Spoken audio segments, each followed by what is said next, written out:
Quando a gente chegou, nós tínhamos 3 meses de salário atrasado, né? O 13º de 2018 também. E a gente fez 9 meses de gestão agora.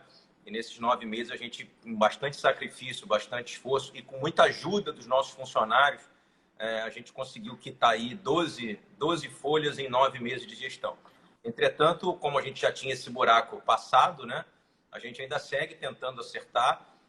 E nesse momento de dificuldade, a gente tem que fazer algumas escolhas, né? Algumas escolhas de Sofia, que a gente chama.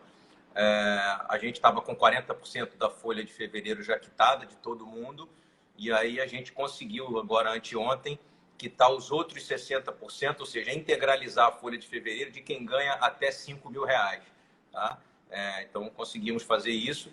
E em razão desse momento onde nós não temos nenhuma receita no momento, ninguém está nos pagando, enfim, acho que não só a gente, todos os clubes do Brasil, a gente de alguma forma está tentando suprir as necessidades dos nossos funcionários e também fizemos essa questão das entregas das cestas básicas para 443 famílias. Nós limitamos a quem ganha até 4 salários, mas deixamos no comunicado que todo mundo que ganha acima de 4 salários, sem teto, independente, que tiver também precisando de comida, a gente vai ajudar.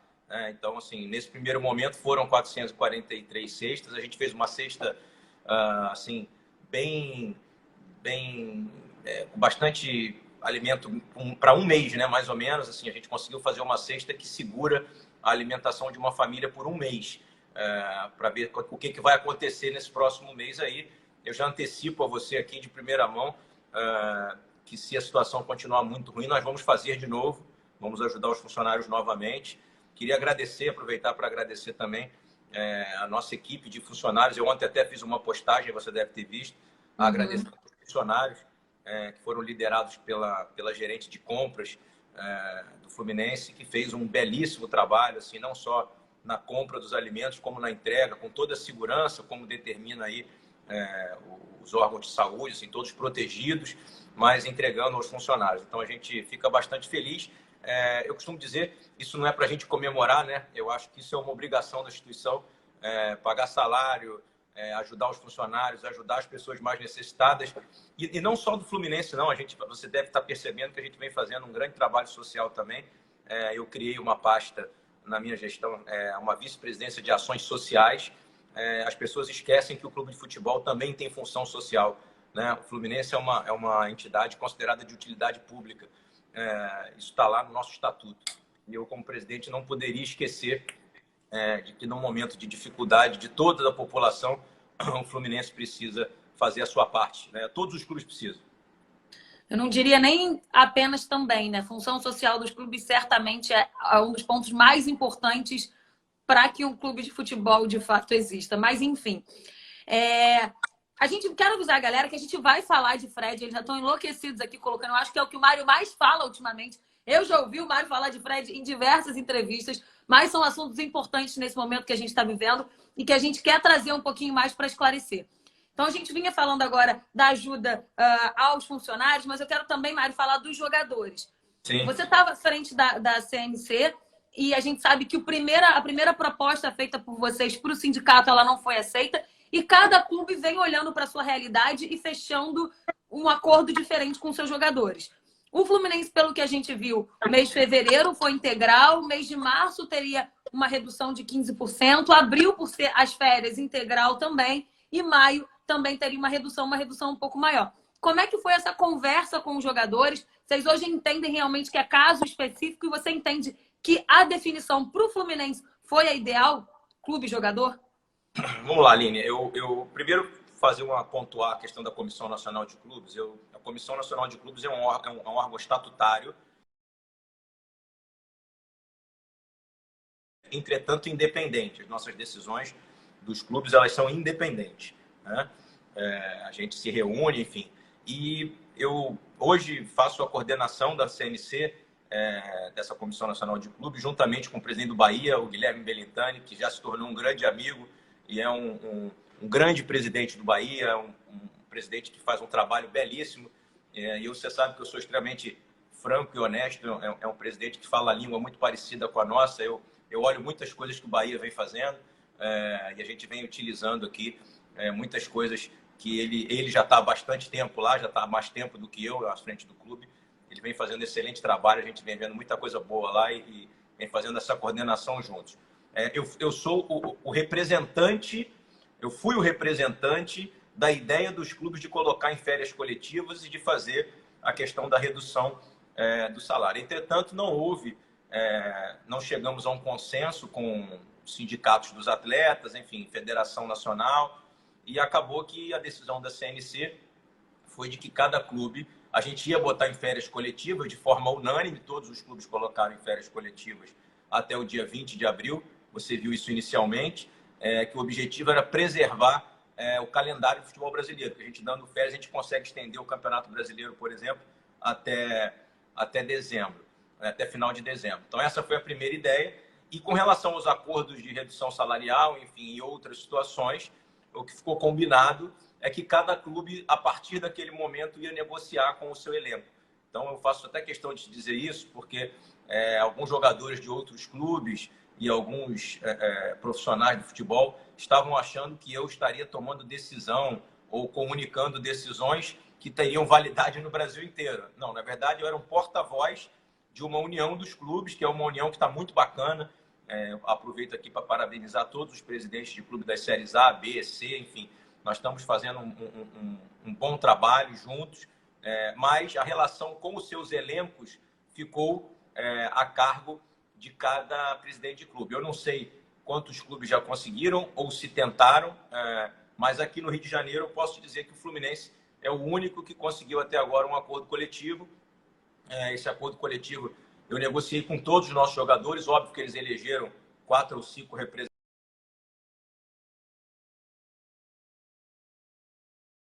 Foram os atletas Muriel, o Nenê, o Hudson, né, o Igor Julião e o Digão, né, que é o capitão do time. Enfim, foi feito um petit comitê, na verdade, para que eles pudessem representar todo o grupo. E pela diretoria, eu negociei diretamente com o auxílio do Paulo Angione, que é nosso diretor executivo, me ajudou bastante. O Odair também me ajudou bastante, nosso treinador. Foi uma peça fundamental nesse diálogo. O nosso grupo de jogadores é um grupo de jogadores muito unido e de pessoas de ótimo caráter, enfim, um grupo muito bacana. Você sabe que eu já estou no futebol há muitos anos, enfim, e eu posso dizer a você que esse é um dos grupos que eu já trabalhei, que assim tem uma capacidade de entendimento nos momentos de horas difíceis muito grande. Eles entenderam a dificuldade do clube, acredito que estejam vendo o nosso esforço de tentar cumprir minimamente as coisas que a gente combina, porque a situação que foi deixada no clube é uma situação muito ruim, vocês sabem disso, é fato público e notório. Você vê que nesse momento até clubes que têm uma situação financeira boa estão passando por dificuldade. Imagina a gente que já tinha uma situação financeira muito ruim. E como é que ficou esse acordo, para você entender? Os jogadores aceitaram uma redução salarial em março, né, de 2020.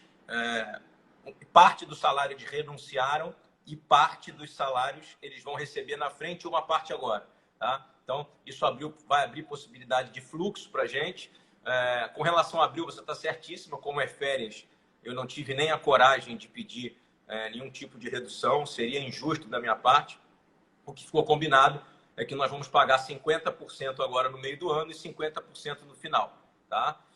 O mês de maio, independente se voltarem os jogos ou não, eles renunciaram a 25% do salário. Tá? Quando eu estou falando do jogador, Thaline, eu estou falando também da comissão técnica, o Odair, os preparadores físicos, enfim, todo mundo nos ajudou, os gerentes do clube, está todo mundo entendendo essa situação.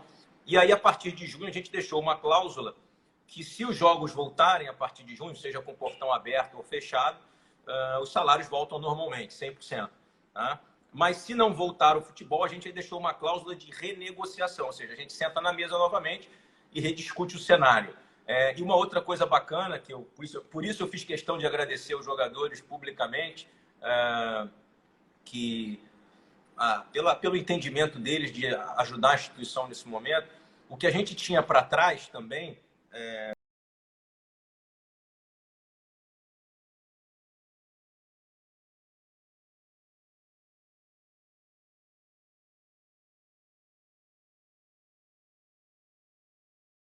partir do meio do ano também, ou seja, fizesse a diluição do pagamento.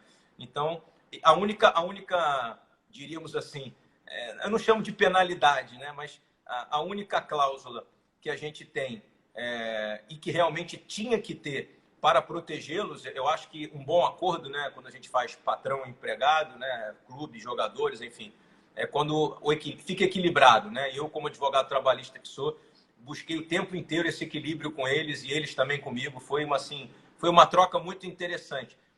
O que a gente colocou foi que se a gente não conseguir quitar tudo referente ao ano de 2020 até o final de 2020, né, eles passam a ter direito a receber de volta aquilo que eles renunciaram, o que eu acho justíssimo. Então, assim, a gente vai se esforçar, vai se esmerar, mas não tem nenhuma multa, não tem nenhuma penalidade para o clube. Então, assim, eu fiquei muito orgulhoso desse elenco. Citei os 5 que negociaram, mas orgulhoso de todos os jogadores, porque foi unânime, assim, foi uma compreensão.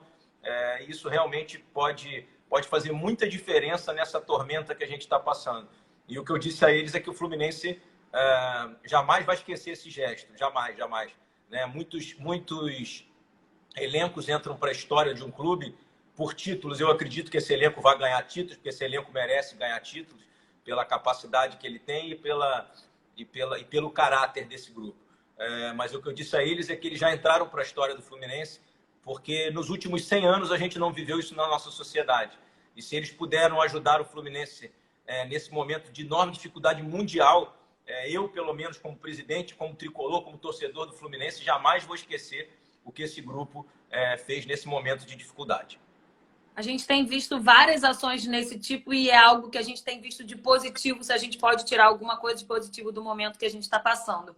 Você falou de união, esse é outro ponto bem relevante. Você falou do Guilherme Belintani, foi bem legal a campanha que o Fluminense começou e outros times começaram a replicar isso também, do torcedor botar a bandeira na janela e ficar dentro de casa. E aí tem esse lado da união dos clubes, no Conselho Nacional de Clubes que você está à frente.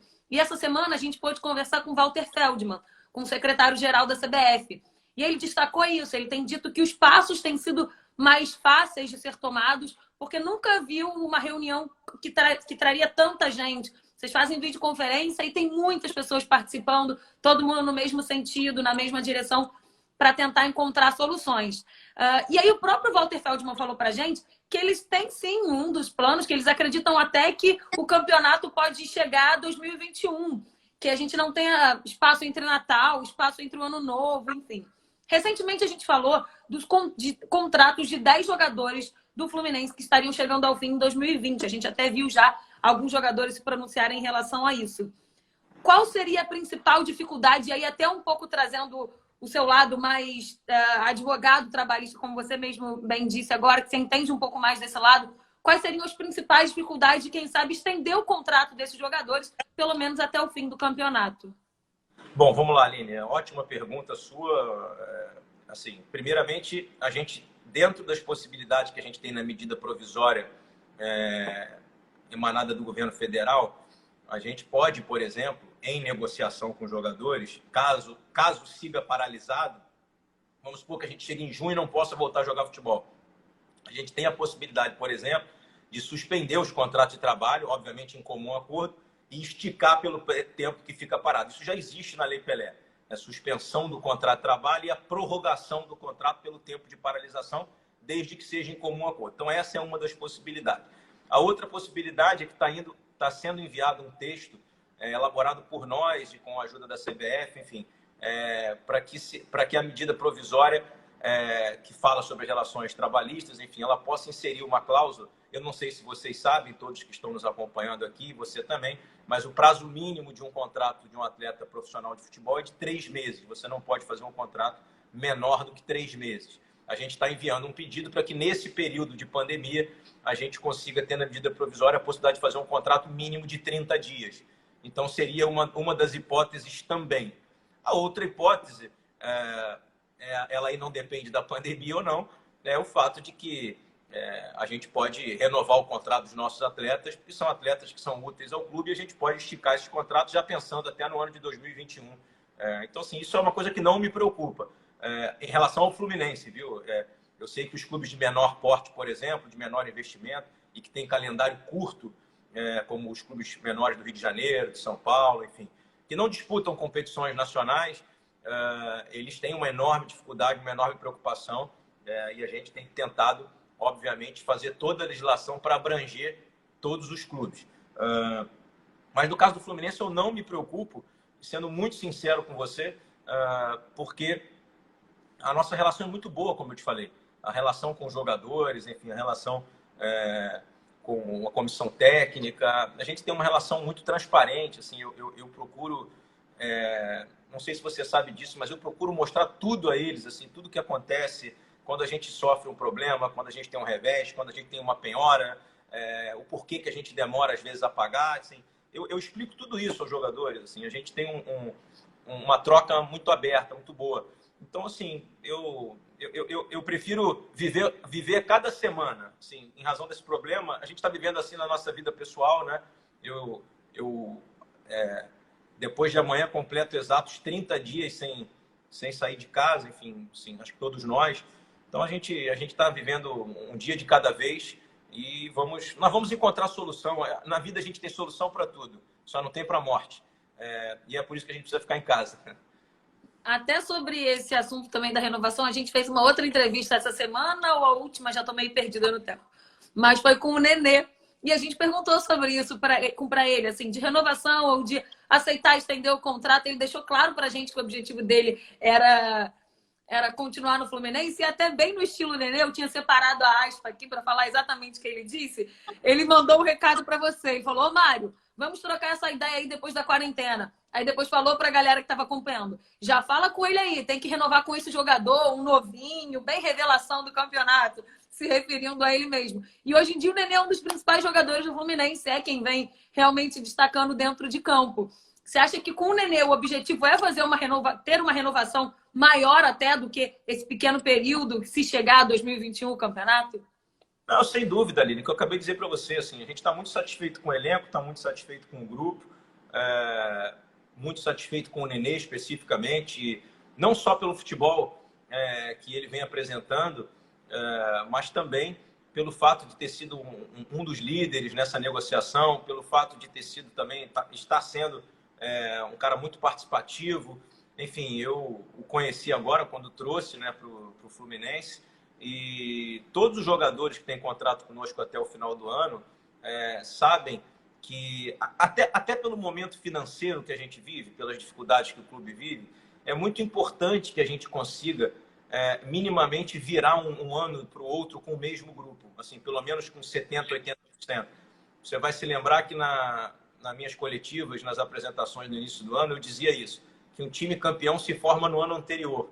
E na minha opinião, nos últimos anos em que o Fluminense, a gente não pode esquecer o fato de que a gente trabalha, talvez hoje, com a 13ª ou 12ª folha da primeira divisão, né? Nós temos uma folha bastante enxuta, bem contida mesmo, bem barata.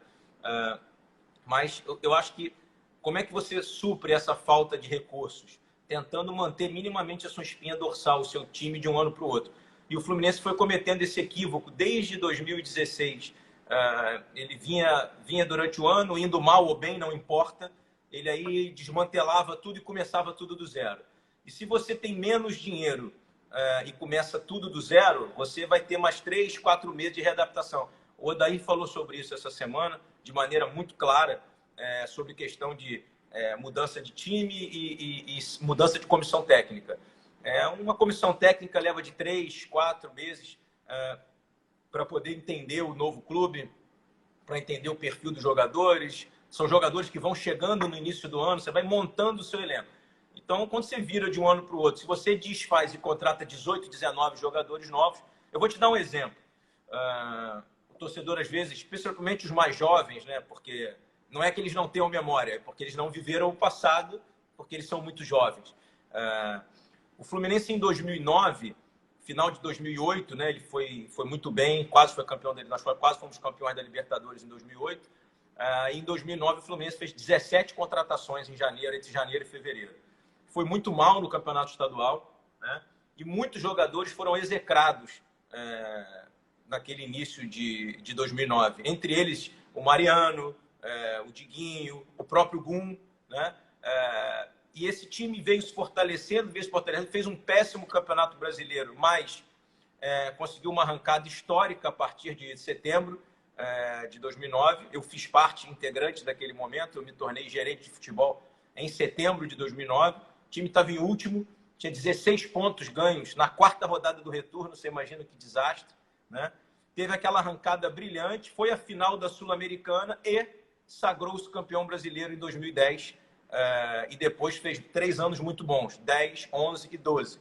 Repito, obviamente que era um time de custo financeiro muito alto, assim, a partir de 2010. Eu diria para você, eu tenho bem esses números, assim, até em palestras que eu já fiz.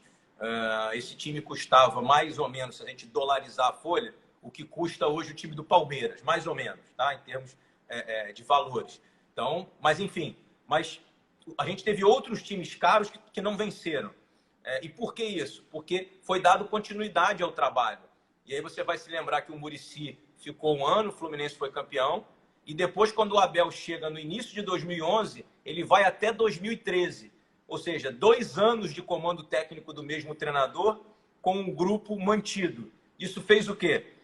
Terceiro colocado em 2011, campeão carioca e da Taça Guanabara de 12, campeão brasileiro de 12, né? Enfim, a gente se manteve no topo entre os 4 primeiros times do Brasil durante 2 anos.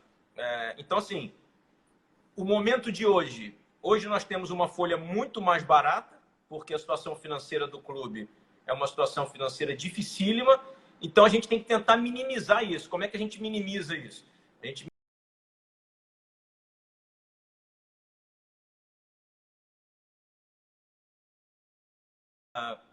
uma ideia para a gente, depois que tudo isso passar, a gente tentar manter minimamente o nosso elenco para 2021. E aí inclui o Nenê, enfim, o Ganso já tem contrato longo. Agora, também eu sou muito claro e transparente, você sabe disso, futebol é um dia de cada vez, é volátil, às vezes chega uma proposta, o jogador é vendido, ou ele quer sair. Enfim, o que eu quero deixar muito transparente ao nosso torcedor é que não existe essa dificuldade interna nossa, especialmente de relacionamento. Assim, é tudo muito transparente, tudo muito aberto, e a gente vai encontrar sempre um denominador comum para o bem do Fluminense, que é o que importa, na minha concepção, o que importa é sempre o bem do Fluminense. Você foi falar do Mariano, começou a subir vários comentários aqui. Traz Mariano. Vamos ver, tu vai falando, a galera vai querendo todo mundo no time Fluminense. Mas, Mário, a gente estava falando agora da renovação de jogadores, do Nenê. Enfim, eu vi que é uma pergunta também que a galera estava fazendo bastante, então só queria avisar a galera que a gente vai eu tô lendo aqui, a gente vai conseguir trazer algumas coisas de vocês. A gente tem mais ou menos um caminho de entrevista para seguir. Oi? Deixa eu só falar uma coisa, que eu acabei de ver uma mensagem aqui. Ontem um amigo me pediu um vídeo para o menino chamado Davi, que fez 9 anos, um tricolor apaixonado. Eu fiz o vídeo, o pai dele acabou de me agradecer aqui o vídeo do Davi. Então, pai do Davi, obrigado aí pelo agradecimento. Espero que o Davi tenha ficado feliz. E quando tudo isso passar, eu faço questão de conhecer o Davi pessoalmente e levar ele lá para conhecer o Fluminense, as Laranjeiras, a sala de troféu, tá bom? Um beijo grande aí. Desculpa, Aline, tinha que fazer... Nada, já que você falou de um comentário, vou até já fugir da nossa linha que a gente tinha aqui e trazer um comentário que eu estou impressionada com a quantidade de torcedor perguntando de pré-venda e de novos uniformes do Fluminense. A gente acabou vendo que um vazou e tal. A gente já pode trazer alguma novidade em relação a isso ao torcedor? A gente já tem data de pré-venda, já tem data de lançamento? Porque eu estou impressionada como a galera está ansiosa aqui por esse uniforme. Bom, vamos lá. Primeiramente, eu queria fazer aqui Na verdade, não é um pedido, né? Na verdade, é lamentar o fato de que algumas pessoas ficam tentando fazer fotos, enfim, vazar os nossos uniformes. Eu vou dar uma explicação para o torcedor entender. A gente ia lançar os uniformes no dia 22 de maio, perdão, de março. Nós íamos estrear ainda no Campeonato Carioca. Tá? Nós não sabíamos que ia haver a paralisação mundial e a gente já estava previsto para lançar os uniformes. A Umbro, que tem uma distribuição excelente, e esse é um dos motivos, além da ótima qualidade da camisa, da grande história da empresa, a gente optou pela Umbro pela excelente distribuição. Você não pode lançar um uniforme sem o uniforme estar nas lojas, né? Então, a Umbro botou os uniformes nos caminhões para distribuir pelo Brasil, para que assim que a gente lançasse a camisa no jogo, o nosso torcedor pudesse comprar a camisa já no mesmo dia. Esse era o nosso objetivo, né? A gente não pode afirmar, porque eu estaria sendo leviano e desonesto, mas a gente acredita que algumas caixas dessas foram desviadas ao longo do caminho nas estradas, até mesmo por causa das paralisações, tá? Ou que algum lojista tenha recebido e tenha vazado a camisa propositalmente. O que eu fico triste é que alguns torcedores nossos se vangloriem de estarem mostrando a camisa, o que estraga, na verdade, o lançamento. Enfim, é óbvio que não é responsabilidade do torcedor de ter ocorrido o desvio. Aliás, não é responsabilidade de ninguém, nem da Umbro, né? Houve um problema no mundo e a gente acredita que tenha sido esse desvio de peças. A gente já acionou o departamento jurídico nosso para deixar bem claro. Isso vai até um alerta a quem fica postando as camisas. Enfim, a gente já acionou o departamento jurídico, já está atrás nesse rastro para saber de onde surgiu, de que caixa saiu essa camisa. Assim, é algo difícil da gente descobrir, mas nós vamos estar atrás. E são coisas que as pessoas fazem que prejudicam o Fluminense. Eu não consigo entender. Mas, enfim, e aí a gente abriu um debate técnico com a Umbro sobre o lançamento das camisas agora, durante o período da paralisação. Eu sei que muitos torcedores estão pedindo para que a gente lance as vendas pela internet, inclusive, para que a gente faça o lançamento. Ainda não temos uma resposta concreta. E por quê? Porque se vender somente pela internet, a gente prejudica o lojista físico, né? E nesse momento nós não queremos prejudicar ninguém. Aliás, nunca nós queremos prejudicar ninguém, mas nesse momento ainda mais. Então nós estamos avaliando tecnicamente, financeiramente, como é que a gente pode, de alguma forma, atender a todo mundo, atender os torcedores, fazer o lançamento da nossa camisa e também a gente poder atender o lojista físico. Aí nós estamos discutindo repasse de percentual, assim, de royalties, né? Mas eu posso afirmar a você aqui em primeira mão que existe sim a chance da gente fazer o lançamento da camisa ainda na paralisação. E já posso também antecipar a você de antemão que nós já temos o desenho da terceira camisa, tá? E que ela deve ser aprovada ao longo da próxima semana, tá? Ela também será produzida durante esse período. Enfim, a linha de produção da Umbro já está aberta e a gente já está, obviamente que eu não vou dizer sobre a terceira camisa.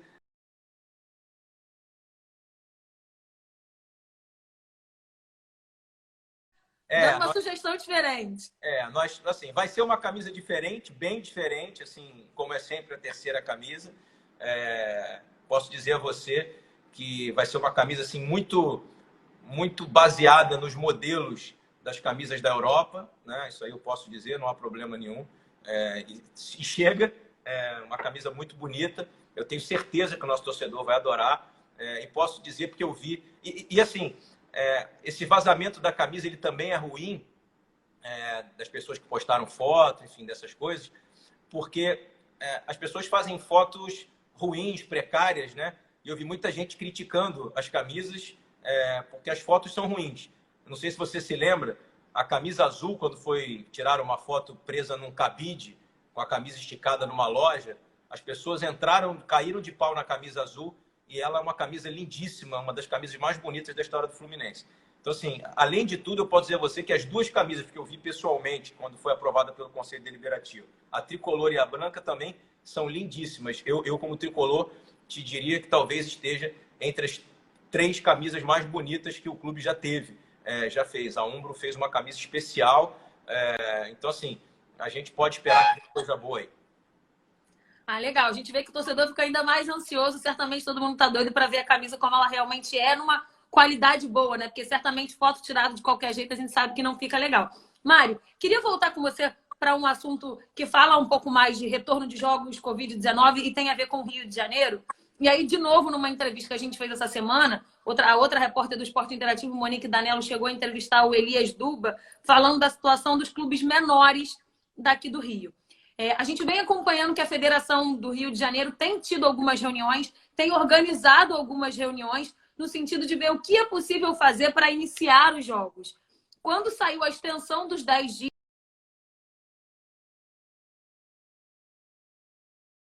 quando saiu a extensão dos 10 dias a mais para os jogadores, a gente viu que 3 clubes foram os únicos que, de imediato, não concordaram, que foi justamente os 3 outros do Rio, o Vasco, o Botafogo e também o Flamengo. Bom, o Elias, nessa entrevista com a Monique, ele acabou falando sobre o Fluminense de uma forma geral, que essa atitude do Fluminense em não ser a favor de iniciar os jogos seria uma atitude egoísta perante aos clubes menores.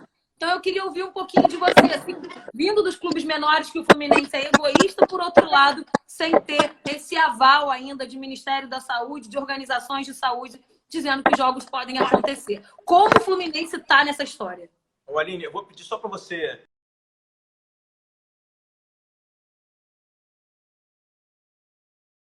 Enfim, é a discussão do retorno, é isso? A discussão do retorno. Isso, é a discussão do retorno sobre a declaração do Elias. É uma atitude egoísta do Fluminense que não pensa nos clubes menores que estão quase fechando as portas. Por outro lado, a gente sabe que ainda não tem aval para que jogos comecem pela Organização de Saúde. Eu acho que, como sempre, o presidente do Madureira, e eu disse isso a ele dentro de um grupo nosso aqui de WhatsApp, não há nenhum posicionamento meu que não seja técnico, lúcido e tenha bom senso. Ainda mais quando se trata de discussão jurídica. E ele insiste, aliás, ele e alguns outros desse grupo, insistem em dizer que o problema é um problema único e simplesmente de saúde. Ele não é um problema único e simplesmente de saúde. Ele é um problema de saúde e um problema jurídico. E por que é um problema jurídico? Porque neste momento do mundo, nenhum empregado que não seja de serviço essencial é obrigado a se expor ao contágio da doença. E o que eu disse o tempo inteiro foi: o Fluminense só retorna a campo no momento em que houver condições de saúde e jurídicas de voltar. É simples. Então, tanto não tem egoísmo nenhum, né? Que eu não sei se vocês sabem, mas parece que alguns deles foram ao governo do Estado pedindo para voltar e o governo do Estado disse não. Então, eu queria que ele desse uma declaração dizendo que o governo do Estado está sendo egoísta, de não querer que volte à competição. Então, o que eu disse durante todo o tempo e reafirmo primeiro, eu não sou contra protocolo nenhum. Sim. Existe protocolo da Federação, existe protocolo da FERJ, da CBF, existe protocolo da La Liga, existe protocolo em todos os lugares. Na Alemanha, todo mundo vai ter um protocolo de retorno, porque ninguém aqui é bobo ou burro de achar que esse vírus não vai seguir. Então, a hora que as atividades retornarem, nós vamos continuar tendo que tomar precauções. Nós, presidentes de clube, vocês jornalistas, as crianças na escola. Então, todo mundo vai ter um protocolo. Né? Então, assim, essa discussão do protocolo, de que o Fluminense é contra ou a favor do protocolo, isso é uma discussão sofista. O Fluminense não é contra protocolo nenhum. O Fluminense vai usar os protocolos. E posso antecipar você, a minha comissão técnica já preparou um protocolo nosso interno há muito tempo. O protocolo está lá. A hora que voltar a jogar futebol, a gente tem um protocolo. Distância entre jogadores de treino, higienização da sala de musculação, funcionários trabalhando de máscara, enfim. O que eu disse durante todo o tempo o Fluminense, em momento nenhum, retorna à competição se não houver minimamente as condições de saúde e jurídicas. E o que é condição jurídica? E você vê que eu estou tão correto na minha posição que o presidente do Sindicato dos Atletas disse a mesma coisa que eu. Falou, os atletas só voltam se houver um acordo coletivo e concordância de todos os atletas. E era o que eu dizia o tempo inteiro. Ou seja, se o protocolo fosse aprovado pelo governo do Estado, se o governo do Estado mudasse o seu decreto e dissesse, olha, futebol pode voltar a jogar. O que as pessoas estão esquecendo é que hoje existe um decreto do governo do Estado dizendo que a gente não pode jogar futebol. Então, o Fluminense está cumprindo a lei. A lei hoje não pode jogar futebol. O que o presidente do Madureira e alguns outros, eu acho, querem é jogar futebol à força. Ou seja, passar por cima da determinação, que não é a posição do presidente da federação. Estou sendo muito transparente aqui. O presidente Rubens Lopes, o tempo inteiro, dizia a mesma coisa que eu. Ou seja, só retorna se houver autorização. Aí o que eu dizia para eles? Tem que haver autorização do governo para a gente retornar. Mas autorização não é responsabilização. Então, até para o torcedor entender, e você também entender, é o seguinte: eu recebo autorização para retornar, mas a responsabilidade se alguém contrair a doença continua sendo minha, da instituição Fluminense. Então, o que eu disse a eles era o seguinte: houve autorização, nosso protocolo foi aprovado, aí nós temos que ir para o último ponto, que é negociar com os jogadores se eles querem voltar a jogar, mesmo neste momento da pandemia. Se os jogadores, com o apoio do sindicato, dissessem sim, eu disse a todo momento, o Fluminense volta. Não tem problema nenhum. O que eu não vou fazer é obrigar as pessoas a retornarem ao trabalho, a terem contato físico, enquanto não houver um acordo ou enquanto não houver uma autorização do órgão de saúde. E por isso, a gente estendeu as férias, você pode ver, até o dia 30. Nós, e naquele momento, 37 clubes do Campeonato do Futebol Brasileiro. Na reunião da CNC, nós optamos em esticar até o dia 30. E por que isso? Porque nós recebemos um comunicado, uma informação da CBF, de que houve uma conversa com o Ministério da Saúde e que o Ministério da Saúde, em momento nenhum, visualizava a possibilidade de se retornar ao futebol no Brasil em maio. Então, assim, a gente esticou ainda mais as férias para continuar ganhando o calendário. Tá? E aí todos fizeram. Naquele momento, Vasco, Flamengo e Botafogo entenderam que precisavam esperar, porque queriam saber a resposta se ia voltar ao Campeonato Carioca ou não. Era um direito deles esperar, né? Esperaram e ontem os três determinaram as férias até o dia 30. Então a posição do Fluminense, ela não tem posição egoísta nenhuma, ela é uma posição unânime. Unânime no governo federal, unânime no governo estadual, unânime na CBF e hoje unânime nos 40 clubes que compõem a Série A e B. Eu acho que o Fluminense estaria sendo egoísta se o Fluminense tivesse indo contrário à onda. Ou seja, está todo mundo querendo voltar a jogar futebol e só o Fluminense não. O Fluminense, como sempre, foi coerente, seguro, se preocupa, porque é muito simples de minha parte empurrar os problemas lá para frente. Dizer, não, tá bom, volta aí se acontecer um problema, se alguém, Deus me livre, guarde, falecer, ou se tiver uma ação judicial, lá na frente é um outro presidente que vai pagar, né? Então, assim, não é o caso. E para finalizar essa história, essa discussão, a CBF foi muito transparente conosco na reunião com todos os clubes, dizendo os estaduais serão todos preservados e volte o momento que voltar, vocês vão acabar os estaduais para começar o brasileiro. Então, eu não entendo por que a gente não cumprir essas regras nesse momento, né? Um momento de dificuldade para todos nós. Vocês sabem que eu tenho o meu trabalho, quer dizer, no Fluminense não sou remunerado, e minha remuneração vem do meu escritório de advocacia, né? Eu ganho dinheiro na minha vida há 22 anos fazendo advocacia, e tem vários clientes meus que deixaram de me pagar no momento, suspenderam os contratos, disseram que vão voltar a me pagar na frente. Ou seja, todo mundo está passando por necessidade. Os professores, os médicos, enfim, jornalistas, todos nós estamos num momento muito difícil. Eu cheguei a escrever ontem no meu Instagram que, na verdade, nós não estamos todos no mesmo barco, né? Nós estamos todos na mesma tormenta, mas cada um tem o seu barco. Tem gente que tem um barco mais potente, tem gente que tem um barco menos potente, e esse é o momento de um ajudar o outro. E eu entendo que, assim, nós vamos ajudar os clubes menores, sim. Nós estamos fazendo de tudo para ajudar. Nós vamos concluir o Campeonato Carioca. Mário, desculpa te interromper, mas só para dar uma continuidade e até um fim nessa conversa, que não ficou muito claro para a gente, a posição dos outros três grandes clubes, Flamengo, Vasco e Botafogo. Os três também são a favor de iniciar o Campeonato Carioca o mais rápido possível, ou isso é exclusivamente dos clubes pequenos? Não, olha só, na verdade não é iniciar o mais rápido possível, era criar condições de iniciar assim que puder.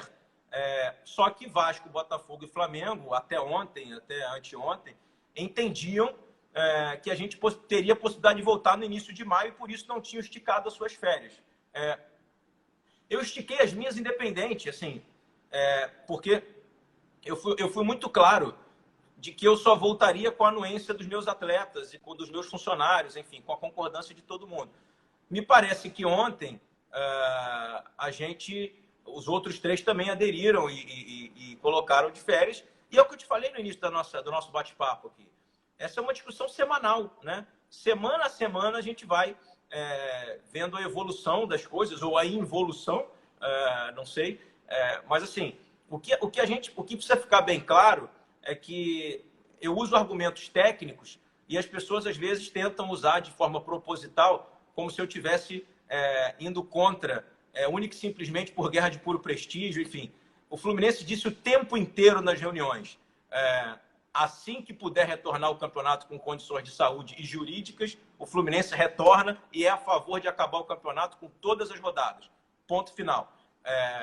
Quando isso vai acontecer, o Fluminense não sabe. Agora, o Fluminense deixou claro que, se não se sentisse confortável juridicamente para retornar, não voltaria a campo.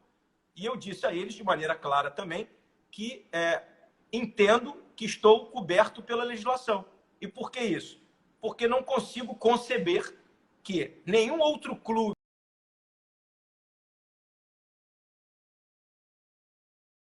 no momento de estado de calamidade pública. É simples. Assim, o que eu tentei dizer a todo momento a eles foi o Fluminense, os jogadores, os funcionários, se eles não quiserem voltar, pelo estado de calamidade pública, nós não podemos obrigá-los a voltar a não ser num acordo.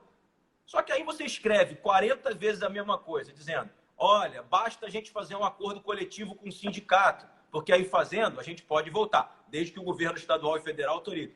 Não. Aí você escreve 10 vezes, as pessoas ficam 10 vezes discutindo, dizendo, não, você é contra, você é contra. Não sou contra nada. Eu sou a favor de se cumprir as regras, né? E cumprindo as regras a gente volta sem nenhum problema. Tanto tinha razão que o que está valendo hoje, que a gente está conversando aqui? Segue o decreto do governo estadual, não pode voltar a jogar futebol no momento. Eu tenho informações que não são oficiais, mas são informações de pessoas que têm alguma credibilidade, de que o governo federal, estadual, não vai autorizar que a gente retorne pelo menos até o meio de maio a jogos, não sei se treinos, né? E se houver possibilidade de voltar, a gente vai voltar. Eu entendo essa discussão que está havendo aí, esse debate no Brasil, saúde versus economia, mas outro dia eu vi um economista alemão dizendo que não existe economia se não tiver vida, se não tiver gente. Então, eu tenho um posicionamento, aí é um posicionamento pessoal, não é o posicionamento especificamente do presidente do Fluminense. Eu primeiro preservo vida, depois eu discuto dinheiro. Tô contigo nessa. Mas, enfim, até em relação ao que você falou, a gente conversou com o Walter Feldman, como eu disse, ele deixou claro que o objetivo é, de fato, continuar com os estaduais. E ainda tem um outro ponto. É fundamental para eles que os estaduais aconteçam no mesmo momento para não acabar tendo consequências para o calendário do Campeonato Brasileiro, por exemplo. E os estaduais é a competição mais fácil de voltar, por não ter que ficar viajando, enfim. Então, deve ser a primeira a voltar. Ele garantiu, de fato, não só os estaduais desse ano, como do ano que vem também. Agora, Mara, o nosso tempo está acabando. Então, antes que a galera me mate aqui, eu vou falar do Fred. Eu sei que você já falou do Fred várias vezes, mas a gente teve uma troca de mensagens entre vocês dois recentemente nas redes sociais. Você já disse que o Fluminense não vai trazer o Fred enquanto não tiver certeza que isso não possa virar aí, por exemplo, um caso Scarpa do Fluminense, do Cruzeiro recorrer e o Fluminense acabar perdendo o Fred. Mas a gente também tem informações a gente tem lido informações de que existe uma conversa entre os dois e é uma conversa que está avançada. O que esse momento atrapalha na vinda do Fred e o que precisa ser feito efetivamente para que ele seja contratado? Assim a gente esclarece a dúvida do torcedor. Bom, vamos lá. Quanto tempo a gente tem para falar sobre esse assunto? Porque esse assunto é um assunto que eu gosto. Eita, Ferro, olha, a gente tem outra live programada para 2h da tarde. Que horas aqui são? No Instagram do Esporte Interativo. E agora a gente tem 10 minutos. Mas qualquer coisa, no outro dia a gente marca e continua falando sobre isso. Tá bom. Então vamos lá. O Fred, antes de qualquer coisa, é uma pessoa que se tornou um amigo, todo mundo sabe disso. A gente se fala durante todo esse tempo que ele está fora do Fluminense, absurdamente fora do Fluminense, mas está. A gente fez fui eu que fiz o contrato dele quando eu era vice-presidente de futebol em 2015, né? Eu que renovei o contrato dele. E renovei o contrato dele longo porque eu achava que ele tinha que encerrar a carreira no Fluminense, porque da era moderna, ele é, sem dúvida alguma, junto com o Thiago Silva, os dois maiores jogadores da história recente do clube. Enfim, a gente sempre manteve essa relação e eu sempre disse a ele o seguinte: se um dia eu for presidente do Fluminense, e é curioso, posso confessar uma coisa aqui a vocês de bastidor da minha relação com ele. Desde sempre, eu era vice-presidente, mas desde sempre ele me chamava de presidente. Assim, ele sempre me tratou dessa forma, como se fosse um apelido, mas era sempre dizendo: você tem que ser presidente do Fluminense um dia, então vou te chamar de presidente. Ficou assim. e a gente sempre se chamou dessa forma. Ele nunca me chamou pelo nome, né? A nossa relação, como eu falei, passou a ser uma relação de muita amizade, de cordialidade. Eu tive a oportunidade, inclusive, de ir a Minas, ver jogos do Atlético Mineiro. Na época que ele estava lá, ele me convidou para ver jogos do Atlético, a gente jantou juntos, enfim. Ele é uma pessoa que eu tenho uma relação muito amistosa, muito boa. E ele tem o desejo de retornar para o Fluminense, é o clube que ele mais se identificou na vida.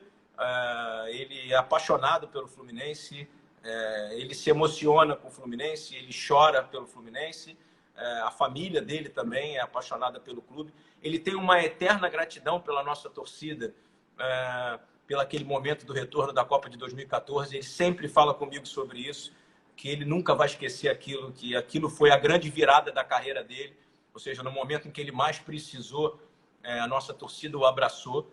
E todo mundo sabe que eu vou fazer tudo dentro das possibilidades do Fluminense para trazer o Fred de volta, tá?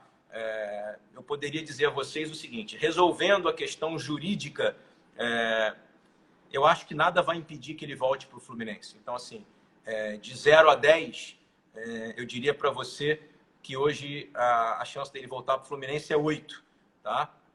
E ele está treinando lá, todo mundo está vendo aí pelo Instagram. Vou até aproveitar para brincar com ele. A gente vai ter que montar um departamento de ciclismo, porque ele está pedalando 100 km por dia. Então, a gente vai ter que criar também esse esporte aqui, o ciclismo, para ele poder pedalar. Enfim, mas você vê o quanto ele está se dedicando, né? O quanto ele está inteiro, assim. Eu tenho muita certeza de tê-lo de volta aqui, porque depois de 2014, eu ainda cheguei a trabalhar com ele 14 e 15, né, como vice-presidente. E o Fred teve uma capacidade de entendimento de que a mudança, de que a chegada da idade, que ele só ia sobreviver no futebol, só ia continuar sendo o exímio jogador que ele é dentro da área, se ele cuidasse demais da saúde. Então, até como uma pessoa que conhece o dia a dia dele, como amigo dele, eu posso dizer a você que fisicamente, depois de 2014, o Fred sempre teve mais capacitado fisicamente de que nos anos de 2009, 10, 11. A diferença é que lá ele era muito jovem, e obviamente que a juventude, quem já foi jovem sabe bem, né? E a juventude faz uma diferença brutal, por mais que você não se cuide, enfim, a juventude supera tudo.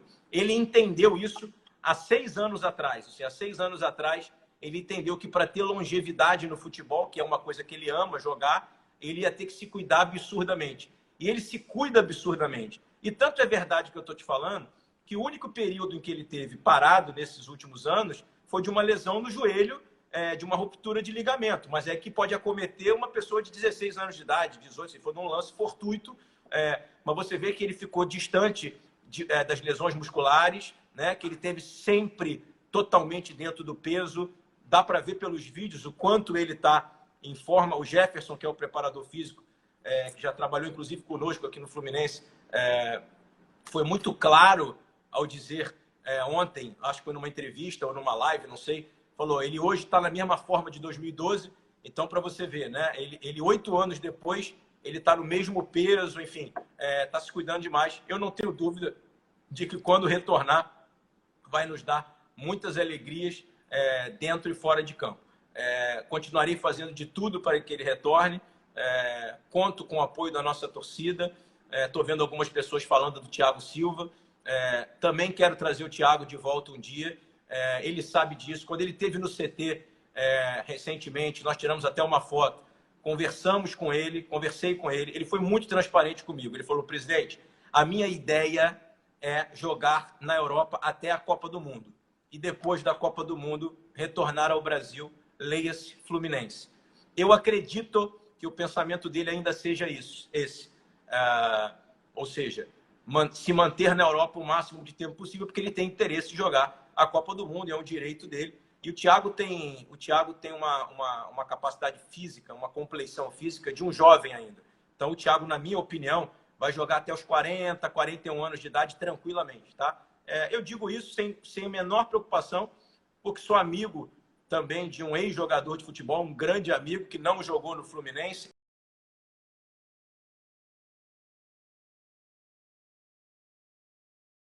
Com 41 anos pelo Grêmio, também titular. Então, assim, o Thiago, na minha opinião, está entre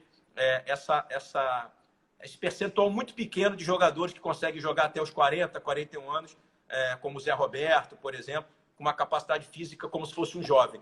Então, assim, agora, se por um acaso o Thiago entender, mudar o pensamento dele, de que ele quer retornar antes da Copa do Mundo de 2022, e ele entender que o Fluminense hoje tem um tamanho financeiro em que ele teria que se adequar, assim como o Fred terá que se adequar, e eu posso te antecipar que tenho certeza que ele vai se adequar, é óbvio que eu traria o Thiago, se possível, na semana que vem, né? Porque também é uma pessoa que eu tenho uma relação excelente e é também um dos maiores jogadores da história recente do clube. É isso, o que eu posso dizer sobre esses dois é isso. A minha maneira de trabalhar é essa, sempre transparente, deixando o meu torcedor com esperanças, mas sem que a gente tire os pés do chão ou sem que a gente iluda as pessoas. Mas, para finalizar, de 0 a 10, acho que a possibilidade do Fred voltar hoje é 8, e depois da paralisação eu acho que ela é 10. Boa! Aí respondeu com a galera. A galera estava aqui. Falta o quê? Tá vindo, não tá vindo? Com essa frase no final, agora acho que a galera vai ficar mais feliz, mais esperançosa. Você foi ótimo, porque a minha última pergunta, porque a gente tem pouco tempo, era justamente sobre o Thiago, pelo que o Thiago falou essa semana, que gostaria sim de voltar para o Fluminense. A galera tá enlouquecida aqui. Mário, eu tenho que encerrar a live, porque 2 horas a gente tem outro convidado. A gente tem mais 2 minutinhos. E aí eu tentei escolher uma pergunta nesses 2 minutinhos, mas eu vou para um deles que a galera vem falando bastante aqui, que é Marcos Paulo. Para a gente encerrar, o Marcos Paulo pode ser encarado como um ativo importante do clube nesse momento de uma situação financeira difícil? O objetivo principal do Fluminense é mantê-lo nesse momento? Vou fazer reloginho na tela, 2 minutos e meio. Vamos lá, rapidamente, como eu sempre venho dizendo nas entrevistas, uma das poucas fontes de receita que o clube tem hoje é a venda de jogadores. Sem a pandemia já era isso, com a pandemia mais ainda. Não tem nada de concreto sobre o Marcos Paulo, mas ele é um jogador que já teve muitas sondagens no início do ano, e se reabrir o mercado, até porque nós temos problemas também do coronavírus na Europa, se abrir o mercado, certamente vão chegar propostas pelo Marcos Paulo e por outros jogadores. Na linha de jogadores que a gente tem, a lógica é de que o Marcos Paulo receba hoje as melhores propostas e seja o jogador que tenda a sair no meio do ano ou no final do ano. Assim, é a tendência, não sei se vai acontecer, ele tem contrato conosco ainda que ultrapassa o meio de 2021, então os torcedores podem ficar tranquilos. A relação com ele é ótima, a relação com o representante dele é ótima, a gente se fala semanalmente sobre as possibilidades, mas como eu falei anteriormente aqui, eu não iludo o torcedor, eu não falo de maneira que não seja transparente. Se a gente tiver uma excelente proposta dentro do momento atual, isso é importante dizer, né? Porque eu acho que os preços vão baixar, não tem jeito, a situação financeira de todo mundo é periclitante no momento. Se a gente tiver uma boa proposta que a gente entenda que seja justa e que possa ajudar o Fluminense a sobreviver no próximo ano, enfim, a gente vai ter que fazer. Mas isso é uma coisa ainda embrionária, não tem nenhuma proposta concreta, zero. A minha intenção é sempre ficar com os jogadores o máximo de tempo que eu puder. O Marcos Paulo é um grande garoto, um grande jogador, mas hoje não tem nada, mas há a possibilidade sim dele ser vendido. Muito obrigada, Mário. A gente tem 1 minutinho aqui restante, está o reloginho do Instagram na tela. Muito esclarecedora, muito legal a entrevista, terminando até com uma ótima notícia para o torcedor em relação ao Fred. A galera está enlouquecida aqui. Muito bom a gente poder esclarecer esses assuntos. Obrigada mais uma vez. E sabe que toda vez que quiser dar um anúncio aí para a galera, falar com o torcedor tricolor assim mais de pertinho, as portas do Esporte Interativo estão abertas, viu? Obrigada. Nada, eu que agradeço aí. Um abraço em todos. Que todos sigam em casa aí enquanto houver as determinações, né? Quem puder ficar. Saudações tricolores e agradecer aos nossos torcedores. Também vou dizer uma coisa de primeira mão aqui na sua live. Apesar do problema, a nossa quantidade de sócio futebol até agora não foi nada exponencial, mas não diminuiu, pelo contrário, até aumentou um pouco. Então a nossa torcida está nos ajudando muito nesse momento. Eu só tenho que dizer a palavra gratidão aos nossos torcedores.